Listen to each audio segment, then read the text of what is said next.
Selamat sejahtera semua. Okey, selamat datang ke Puyuh Mini Farm Melaka. Hari ni saya nak tunjukkan perbezaan antara jantina antara burung puyuh jantan dan juga betina. Okey, sini kita boleh tengok jantina jantan, dia punya bulu depan ni berwarna kuning. Manakala betina pula seperti ini. Okey, berwarna putih. Okey, warna bintik-bintik ni. Okay, tengok dulu. Jantina dia memang senang je kita nak tentukan. Dia dalam 2 minggu ke atas baru kita boleh tengok jantina dia. Yang ni macam ni jantan. Dia macam ni betina.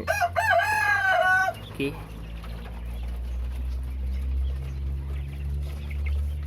Nisbah jantan dengan betina, 1 jantan 8 betina.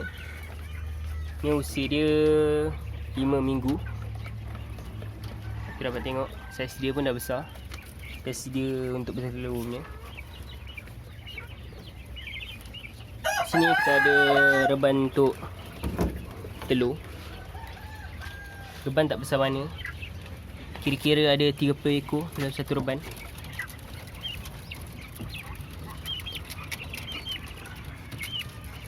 Reban kita ni kita buat 3 tingkat. Kita tengok. Yang ni anak-anak semua kita tetaskan sendiri. Ini incubator. Ni umur dia 1 minggu.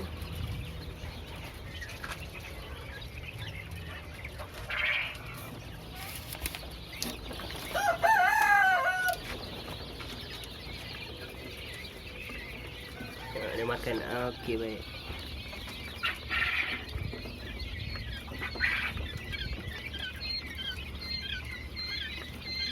Penjagaan puyuh ni senang je.